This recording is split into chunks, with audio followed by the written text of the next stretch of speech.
ಗಾಜಿನಿಂದ ಮುಚ್ಚಿದ್ದ ಮನೆ. ಆ ಮನೆಯ ಮಾತು ಮೌನದಲ್ಲಿತ್ತು. ಯಾರೇ ಒಳಗೆ ಬಂದರೂ ಅದರ ಅದೃಷ್ಟ ಅವರ ಜೊತೆ ಇತ್ತು. ಬಾಗಿಲು ಎಲ್ಲರನ್ನೂ ಅಲ್ಲೇ ತಡೀತು.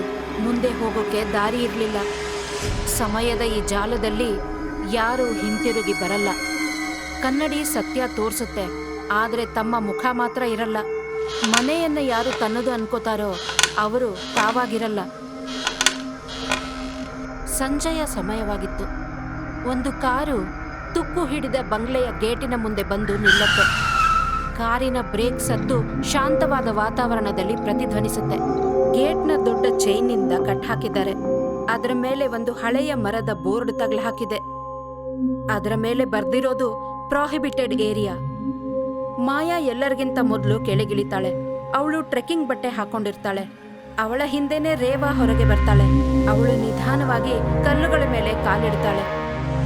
ಸಮೀರ್ ಡ್ರೈವರ್ ಸೀಟಿಂದ ಕೆಳಗಿಳಿತಾನೆ. ಮತ್ತೊಂದ್ಸಲ ಮೈ ಮುರಿತಾನೆ. ಮತ್ತೆ ತಲೆ ಎತ್ತಿ ಆ ದೊಡ್ಡ ಬಂಗ್ಲೆ ಕಡೆ ನೋಡ್ತಾನೆ. ಅವನ ಮುಖದ ಮೇಲೆ ಹಿಂಜರಿಕೆ ಕಾಣುತ್ತೆ. ವಾವ್, ಸೂಪರ್ ಸಮೀರ್, ಅದರ ಆರ್ಕಿಟೆಕ್ಚರ್ ನೋಡಿದ್ಯಾ? ಇದನ್ನ ಎಲ್ಲರೂ ಹಾರರ್ ಪ್ಯಾಲೇಸ್ ಅಂತಾರೆ. ಇದರ ಗೋಡೆಗಳು ರಕ್ತ ಕುಡಿಯುತ್ತೆ ಅಂತ ಜನ ಹೇಳ್ತಿದ್ದಾರೆ. ಇದೆಲ್ಲ ಬರೀ ಕಟ್ಟುಕಥೆಗಳು ಅಂತ ಇವತ್ತು ನಾವು ಪ್ರಪಂಚಕ್ಕೆಲ್ಲ ತೋರ್ಸೋಣ. ಸಮೀರ್ ತನ್ನ ಫೋನ್ ನೋಡ್ತಾ ಮುಂದೆ ಹೋಗ್ತಾನೆ. ಮಾಯಾ, ನಂಗೆ ಯಾಕೋ ಸರಿ ಅನ್ನಿಸ್ತಿಲ್ಲ. ಊರವ್ರು ಹೇಳ್ತಾರೆ ಇಲ್ಲಿ ಮಧ್ಯಾಹ್ನದ ಹೊತ್ತಲ್ಲಿ ಕೂಡ ಕತ್ಲಿರುತ್ತೆ ಅಂತ. ಮತ್ತೆ ನೋಡು, ಇಲ್ಲಿ ನೆಟ್ವರ್ಕ್ ಕೂಡ ಸರಿ ಇಲ್ಲ. ಏನಾದ್ರೂ ಹೆಚ್ಚು ಕಡಿಮೆ ಆದ್ರೆ ನಾವ್ ಯಾರಿಗೆ ಹೇಳೋಕ್ ಕೂಡ ಆಗಲ್ಲ. ಅಕ್ಕ, ಪ್ಲೀಸ್ ವಾಪಸ್ ಹೋಗೋಣ ಬಾ. ಇಲ್ಲಿ ಗಾಳಿನೇ ಏನೋ ವಿಚಿತ್ರ ಅನ್ನಿಸ್ತಿದೆ. ಯಾರೋ ನಮ್ ಕಿವಿ ಹತ್ರ ಬಂದು ಪಿಸ್ಗುಟ್ಟದ ಹಾಗಾಗ್ತಾ ಇದೆ. ನಿಂಗ್ ಹಾಗ ಅನ್ನಿಸ್ತಿಲ್ವಾ? ರೇವಾ, ನೀನ್ ಯಾವಾಗ್ಲೂ ಹೀಗೆ ಮಾತಾಡ್ತೀಯ. ಇದೆಲ್ಲ ನಿನ್ನ ಇಮ್ಯಾಜಿನೇಷನ್ ಅಷ್ಟೇ. ನಾವಿಲ್ಲಿ ಒಂದು ರಾತ್ರಿ ಕಳೆಯಕ್ಕೆ ಬಂದಿದ್ದೀವಿ ಅಷ್ಟೇ. ನಾಳೆ ಬೆಳಗ್ಗೆ ಹೊತ್ತಿಗೆ ಒಂದು ನ್ಯಾಷನಲ್ ಅವಾರ್ಡ್ ವಿನ್ನಿಂಗ್ ಡಾಕ್ಯುಮೆಂಟ್ರಿ ಮಾಡಿ ಹೊರಟೋಗೋಣ ಇಲ್ಲಿಂದ. ಹೆದರ್ಕೋಬೇಡ್ವೆ, ನಾನಿದ್ದೀನಲ್ಲ. ಮಾಯಾ ಮುಂದೆ ಹೋಗಿ ಗೇಟ್ ಅನ್ನ ತಳ್ಳಿ ಓಪನ್ ಮಾಡ್ತಾಳೆ. ಗೇಟ್ ತೆಗೆದಾಗ ಜೋರಾಗಿ ಶಬ್ದ ಮಾಡುತ್ತೆ. ಅದರಿಂದ ಅಲ್ಲಿದ್ದವರಿಗೆಲ್ಲ ವಿಚಿತ್ರ ಅನುಭವ ಆಗುತ್ತೆ. ಸ್ವಲ್ಪ ಹೊತ್ತಲ್ಲೇ 3 ಜನ ಒಳಗಡೆ ಹಾಲ್ಗೆ ಪ್ರವೇಶ ಮಾಡ್ತಾರೆ. ಹಾಲ್ ತುಂಬಾ ದೊಡ್ಡದಾಗಿರುತ್ತೆ. ಮತ್ತೆ ಎದುರುಗಡೆ ಮೆಟ್ಟಲುಗಳು 2 ಕಡೆಯಿಂದ ಮಾಡಿ ಮೇಲೆ ಹೋಗುತ್ತೆ. ಮುರಿದು ಬಿದ್ದ ಗಾಜಿನ ತುಂಡುಗಳು ನೆಲದ ಮೇಲೆಲ್ಲ ಹರಡಿಬಿಟ್ಟಿರುತ್ತೆ. ಇದ್ದಕ್ಕಿದ್ದಂಗೆ ಮೆಟ್ಲುಗಳ ಹಿಂದಿನಿಂದ ಒಂದು ನೆರಳು ಮುಂದೆ ಬಂದು ನಿಲ್ಲುತ್ತೆ. ರೇವಾ ಭಯದಿಂದ ಹಿಂದೆ ಹೋಗ್ತಾಳೆ. ಅಜ್ಜಿ ಅವರ ಮುಂದೆ ಬರ್ತಾಳೆ. ಅವಳ ಕೈಯಲ್ಲಿ ಒಂದು ಲ್ಯಾಟಿನ್ ಇರುತ್ತೆ, ಆದ್ರೆ ಅದೀಗ ಆರಿ ಹೋಗಿದೆ. ಮತ್ತವಳ ಕಣ್ಣುಗಳು ನೇರವಾಗಿ ಇವರ ಮೇಲೆ ನೆಟ್ಟಿದೆ. ನೀವೆಲ್ಲ ಇಲ್ಲಿ ಏನ್ ಹುಡುಕ್ತಾ ಇದ್ದೀರಾ? ಇಲ್ಲಿ ಬರೀ ಮಣ್ಣು ಮತ್ತೆ ಸ್ಮಶಾನ ಮೌನ ತುಂಬಿದೆ ಅಷ್ಟೇ. ನಮಸ್ತೆ ಅಜ್ಜಿ, ನನ್ನ ಹೆಸರು ಮಾಯಾ ಅಂತ. ನೀವು ಈ ಮನೆ ಕೇರ್ ಟೇಕರ್ ಅಂತ ನಮಗೆ ಗೊತ್ತಾಯ್ತು. ನಾವು ಈ ಜಾಗದ ಬಗ್ಗೆ ಒಂದು ಸಿನಿಮಾ ಮಾಡ್ತಾ ಇದ್ದೀವಿ.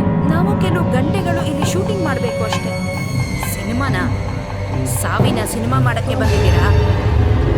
ಈ ಮನೆಗೆ ತನ್ನ ಫೋಟೋ ತೆಗೆಸ್ಕೊಳ್ಳಕ್ಕೆ ಇಷ್ಟ ಇಲ್ಲ. ಇಲ್ಲಿನ ನೆರಳುಗಳನ್ನ ಫೋಟೋ ತೆಗೆಯಕ್ಕೆ ಯಾರಾದರೂ ಟ್ರೈ ಮಾಡಿದ್ರೆ ಅವರೇ ಸ್ವತಃ ಒಂದು ನೆರಳಾಗ್ಬಿಡ್ತಾರೆ. ಅಜ್ಜಿ, ನಾವು ನಮ್ ಕೆಲಸ ಮಾಡ್ತಿದೀವಿ ಅಷ್ಟೇ. ನೀವೆಲ್ಲ ಒಳಗಡೆ ಬಂದುಬಿಟ್ಟಿದ್ದೀರಾ, ಆದ್ರೆ ಹೊರಗಡೆ ಹೋಗೋ ನಿರ್ಧಾರನ ಈ ಮನೆನೇ ತಗೊಳುತ್ತೆ. ಮಾಡಿ ಮೇಲಿರೋ ರೂಮ್ ಒಳಗೆ ಹೋಗ್ಬೇಡಿ, ಅಲ್ಲಿ ಅವನು ನಿದ್ದೆ ಮಾಡ್ತಿದ್ದಾನೆ. ಹೀಗೆ ಹೇಳಿದ ಅಜ್ಜಿ ಅಲ್ಲಿಂದ ಹೊರಟು ಹೋಗ್ತಾಳೆ. 3 ಜನಕ್ಕೆ ಅವರಿಷ್ಟೊತ್ತು ಏನ್ ಹೇಳಿದ್ರು ಅಂತ ಅರ್ಥ ಆಗಲ್ಲ. ಅವರೆಲ್ಲ ಅಲ್ಲೇ ನಿಂತಿರ್ತಾರೆ.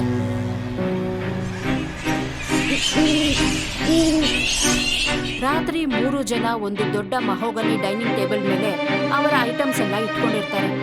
ಸಮೀರ್ ಕ್ಯಾಮ್ರಾ ಲೆನ್ಸ್ ಕ್ಲೀನ್ ಮಾಡ್ತಾ ಇರ್ತಾನೆ. ಮತ್ತೆ ಮಾಯಾ ತನ್ನ ನೋಟ್ಸ್ ನೋಡ್ಕೊತಿರ್ತಾಳೆ. ರೇವಾ ಕಿಟಕಿ ಹತ್ರ ಕೂತ್ಕೊಂಡಿರ್ತಾಳೆ. ಹೊರಗಡೆಯಿಂದ ಕತ್ತಲಲ್ಲಿ ಆಕಾಶ ನೋಡ್ತಿದ್ದಾಳೆ. ಕಿಟಕಿ ಮೇಲೆ ನಿಧಾನವಾಗಿ ಧೂಳು ಕವಿಯಕ್ಕೆ ಶುರುವಾಗುತ್ತೆ. ಮಾಯಾ ಒಂದು ಡಿಕ್ಟಾಫೋನ್ ತೆಗಿತಾಳೆ. ಮತ್ತದರೊಳಗೆ ಅವಳ ಧ್ವನಿ ರೆಕಾರ್ಡ್ ಮಾಡಕ್ಕೆ ಶುರು ಮಾಡ್ತಾಳೆ. Scene 4, shot 1. ನಾವು ರಕ್ತ ಮಹಲ್ ಒಳಗಿದ್ದೀವಿ. ಇಲ್ಲಿನ ಟೆಂಪರೇಚರ್ ಹೊರಗಡೆಗಿಂತ ಸುಮಾರು 10 ಡಿಗ್ರಿ ಕಮ್ಮಿ ಇದೆ. ವಿಚಿತ್ರವಾದ ವಿಷಯ ಅಂದ್ರೆ ಇಲ್ಲಿ ಯಾವುದೇ ಪಕ್ಷಿ ಅಥವಾ ಕೀಟಗಳು ಕಾಣ್ತಿಲ್ಲ.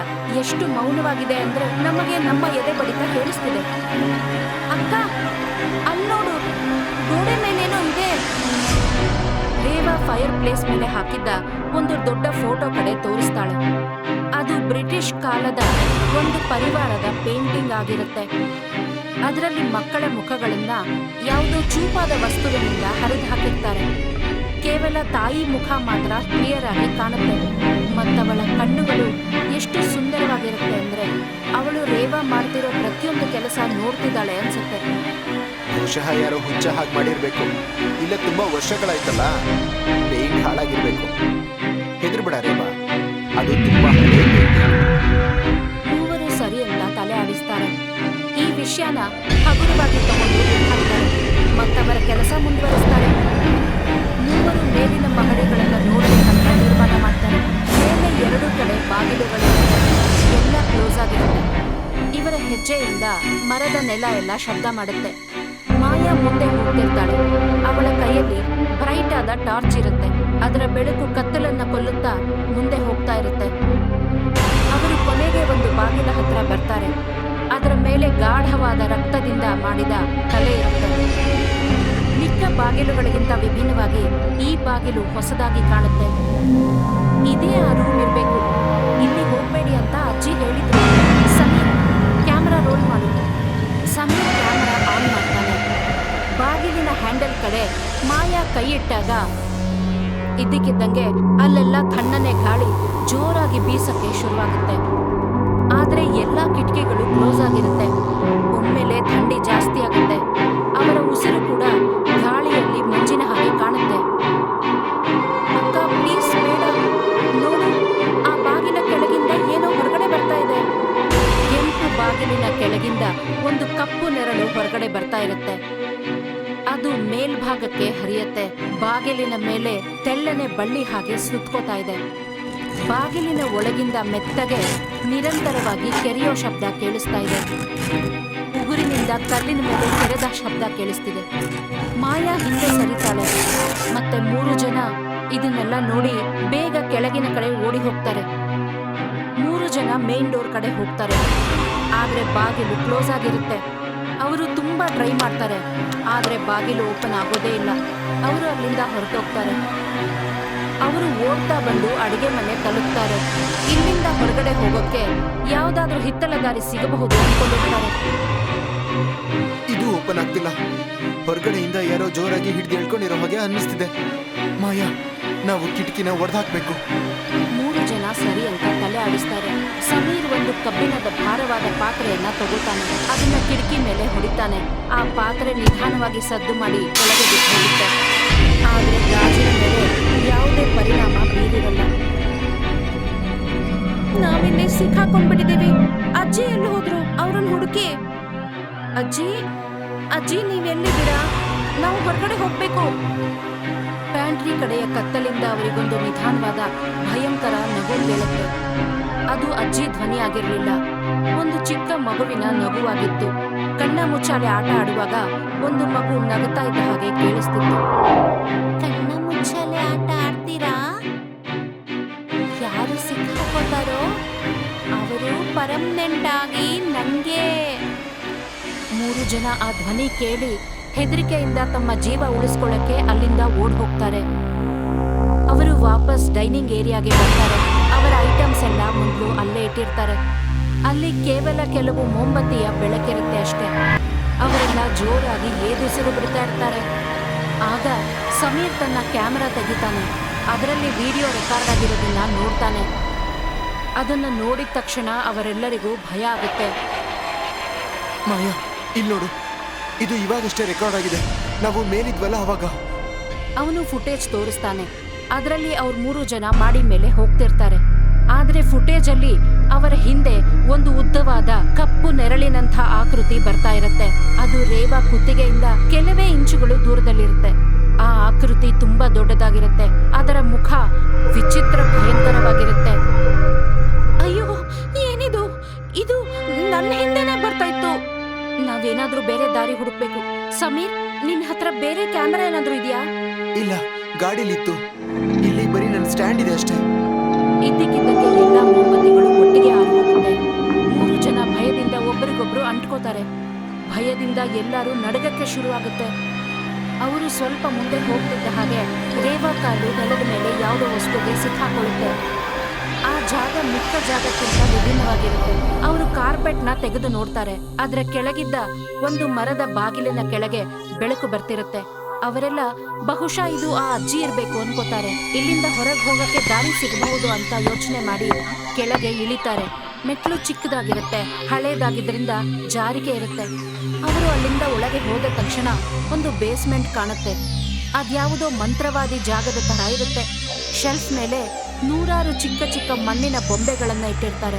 ಎಲ್ಲ ಬೊಂಬೆ ಮೇಲೆ ಒಂದೊಂದು ಹೆಸರು ಬರೆದಿರುತ್ತೆ. ವಿಕ್ರಮ್ 1992, ಸೋನಿಯಾ 2004. ಅಕ್ಕ ಇಲ್ಲಿ ನೋಡು. ರೇವಾ ರೂಮಿನ ಮಧ್ಯದಲ್ಲಿಟ್ಟ ಒಂದು ಚಿಕ್ಕ ಸ್ಟೂಲ್ ಮೇಲಿದ್ದ ಬೊಂಬೆಗಳನ್ನ ತೋರಿಸ್ತಾಳೆ. ಅಲ್ಲಿ 3 ಹೊಸ ಬೊಂಬೆಗಳನ್ನ ಇಟ್ಟಿರ್ತಾರೆ. ಅದಿನ್ನು ಪೂರ್ತಿಯಾಗಿ ತಯಾರಾಗಿರಲ್ಲ. ಆದ್ರೆ ಆ ಬೊಂಬೆಗಳ ಮೇಲಿದ್ದ ಬಟ್ಟೆ, ಮಾಯಾ ಜಾಕೆಟ್, ರೇವಾ ಸ್ಕಾರ್ಫ್ ಮತ್ತೆ ಅಮಿತ್ ಶರ್ಟ್ಗೆ ಹೋಲಿಕೆಯಾಗ್ತಾ ಇರುತ್ತೆ. ಈ ಹೆಂಗಸು ಹುಚ್ಚಿ ಅಲ್ಲ, ಇವಳು ಸೈತಾನ್. ನಮ್ಮನ್ನ ಸಾಯಿಸ್ಬಿಡ್ತಾಳೆ ಇವಳು.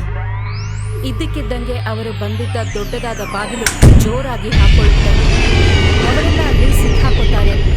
ಸ್ಟೂಲ್ ಮೇಲಿಟ್ಟಿದ್ದ ಮಣ್ಣಿನ ಗೊಂಬೆಗಳು ಸ್ವಲ್ಪವಾಗಿ ಅಲ್ಲಾಡಕ್ಕೆ ಶುರುವಾಗುತ್ತೆ.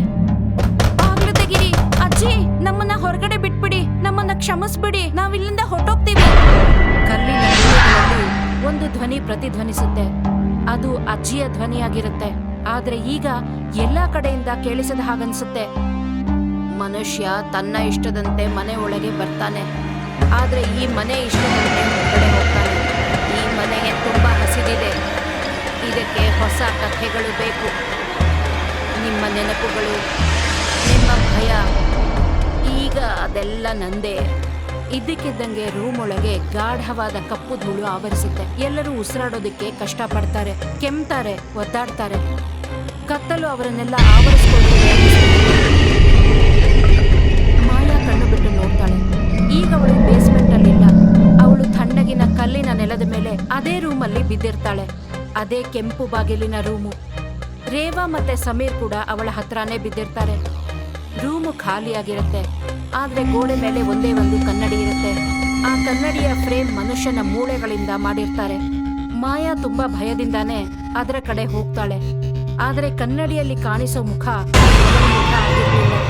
ಅದ್ರಲ್ಲಿ ಅವಳು ತನ್ನನ್ನ ಅಜ್ಜಿಯ ರೂಪದಲ್ಲಿ ನೋಡ್ತಾಳೆ. ಇಲ್ಲ, ಇದೇನಾಗ್ತಾ ಇದೆ? ಸಮೀರ್, ರೇವಾ, ಎದ್ದೇಳಿ. ರೇವಾ ತನ್ನ ಕಣ್ಣು ಬಿಡ್ತಾಳೆ. ಆದ್ರೆ ಅವಳ ಕಣ್ಣು ಪೂರ್ತಿಯಾಗಿ ಬೆಳ್ಳಗಾಗಿರುತ್ತೆ. ಅವಳು ಎದ್ದು ನಿಂತ್ಕೋತಾಳೆ. ಆದ್ರೆ ಯಾರೋ ಅವಳನ್ನ ದಾರದಿಂದ ಆಡಿಸ್ತಾ ಆಗಿರುತ್ತೆ. ಒಂದು ತೊಗಲುಗೊಂಬೆಯಾಗಿರ್ತಾಳೆ. ಅಕ್ಕ, ಯಾಕೆ ಹೆದರ್ಕೋತಿದ್ಯಾ? ಈಗ ನಾವು ಯಾವಾಗ್ಲೂ ಜೊತೆಯಾಗೇ ಇರ್ತೀವಿ. ಈ ಮನೆಯ 4 ಗೋಡೆಗಳ ಒಳಗೆ ಇರ್ತೀವಿ. ಹೀಗೆ ಹೇಳಿ ರೇವಾ ಇದ್ದಕ್ಕಿದ್ದಂಗೆ ಮಾಯ ಆಗೋಗ್ತಾಳೆ. ಮಾಯಾಗೆ ಆಶ್ಚರ್ಯ ಆಗುತ್ತೆ. ಭಯ ಅವಳನ್ನ ಆವರಿಸುತ್ತೆ. ಅವಳು ಬೇಗ ಸಮೀರ್ನ ಎಬ್ಬಿಸ್ತಾಳೆ.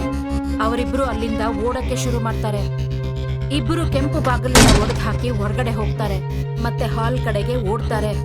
ಅವರು ಮೆಟ್ಲಿಂದ ಇಳಿಕೊಂಡು ಓಡಿ ಬರ್ತಾರೆ. ಮತ್ತೆ ಮೇನ್ ಡೋರ್ ಕಡೆ ಹೋಗ್ತಾರೆ. ಈಗ ಬಾಗಿಲು ಸುಲಭವಾಗಿ ಓಪನ್ ಆಗುತ್ತೆ. ಅವರು ಒಳಗೆ ಬಂದ ತಕ್ಷಣ ಡೈನಿಂಗ್ ಏರಿಯಾದಲ್ಲಿ ಬಂದಿರೋದು ಗಮನಿಸ್ತಾರೆ. ಇದೇನು? ನಾವಿಲ್ಲಿಗೆ ವಾಪಸ್ ಹೇಗೆ ಬಂದ್ವಿ? ಮಾಯಾ, ಓಡು! ಅವರು ಮತ್ತೆ ಮೇನ್ ಡೋರ್ ಕಡೆ ಓಡ್ತಾರೆ. ಆದ್ರೆ ಅವರು ಎಂಟ್ರೆನ್ಸ್ ಹಾಲ್ ಕಡೆ ಹೋಗ್ತಿರುವಾಗ ಮತ್ತೆ ಮೆಟ್ಟಿಲ ಕಡೆ ಹೋಗ್ತಿದೀವಿ ಅಂತ ಅರ್ಥ ಆಗುತ್ತೆ. ಅವರಿಗೆ ತಾವು ಯಾವ ದಿಕ್ಕಿಗೆ ಹೋಗ್ತಿದೀವಿ ಅಂತಾನೆ ಗೊತ್ತಾಗ್ತಿರಲ್ಲ. ಇದ್ಯಾಕ್ ಮುಗಿತಾನೆ ಇಲ್ಲ? ನಾವಿಲ್ಲೇ ಸುಮ್ನೆ ಸುತ್ತಾಡ್ತಾ ಇದೀವಿ. ಧೂಳಿನ ಮಧ್ಯದಿಂದ ರೇವಾ ಅವರ ಮುಂದೆ ಬರ್ತಾಳೆ.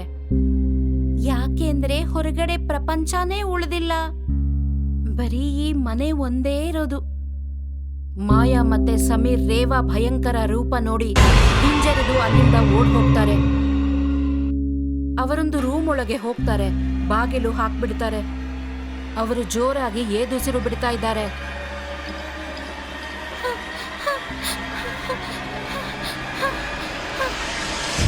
ಮಾಯಾ ಪಕ್ಕಕ್ಕೆ ತಿರುಗಿ ನೋಡ್ತಾಳೆ. ಅಲ್ಲಿ ಟೇಬಲ್ ಮೇಲೆ ಒಂದು ಉರಿತಿರೋ ಮೊಂಬತ್ತಿ ಇಟ್ಟಿರ್ತಾರೆ. ಅಲ್ಲೇ ಒಂದು ರಿಜಿಸ್ಟರ್ ಬುಕ್ ಇರುತ್ತೆ. ಅವಳದನ್ನ ತೆಗೆದು ನೋಡ್ತಾಳೆ.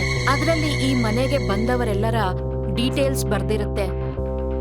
ಅವಳು ಕೊನೆಯ ಪೇಜ್ ತಿರುಗಿಸ್ತಾಳೆ. ಅಲ್ಲಿ ಅವಳಿಗೆ ಅವರ ಹೆಸರುಗಳೇ ಕಾಣುತ್ತೆ. ಮಾಯಾಳ ವಾಣಿ, ಸಮೀರ್ನ ದೃಷ್ಟಿ, ರೇವಾಳ ಆತ್ಮ. ಆ ಹೆಸರುಗಳ ಬಳಿ ಕೆಲವು ತಾರೀಖುಗಳನ್ನು ಬರೆದಿರ್ತಾರೆ. ಆದ್ರೆ ಆ ತಾರೀಖುಗಳು ಮುಂದಿನ ದಿನದ್ದಾಗಿರುತ್ತೆ. ಸಮೀರ್, ಇಲ್ ನೋಡು, ಇದ್ರಲ್ಲೇನ್ ಬರ್ದಿದೆ? ನಾವ್ ಯಾವಾಗ್ಲೂ ಇಲ್ಲೇ ಇರ್ತೀವಂತೆ. ಇದು ದೆವ್ವಭೂತ ಅಲ್ಲ, ಇದು ಸಮಯದ ಆಟ ಅಷ್ಟೇ. ಸಮೀರ್ ಅದನ್ನ ನೋಡ್ತಾನೆ. ಅವನು ಪೇಜ್ ತಿರುಗಿಸೋದಕ್ಕೆ ತನ್ನ ಕೈ ಮುಂದೆ ಮಾಡಿದ ತಕ್ಷಣ ಅವನಿಗೆ ಗೊತ್ತಾಗುತ್ತೆ ಈಗ ಅವನ ಕೈ ಮಾಯ ಆಗೋಗಿದೆ ಅಂತ. ಮಾಯಾ, ನನ್ ಕೈ, ನಾನು ಮಾಯ ಆಗ್ತಿದ್ದೀನಿ.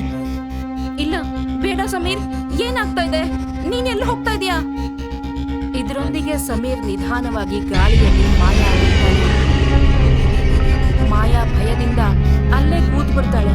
ಅವಳು ಬೆಕ್ಕಿ ಬೆಕ್ಕಿ ಅಳ್ತಾ ಇರ್ತಾಳೆ. ಇಲ್ಲಿಗೆ ಬರೋ ತನ್ನ ನಿರ್ಧಾರದ ಮೇಲೆ ಪಶ್ಚಾತ್ತಾಪ ಪಡ್ತಾಳೆ.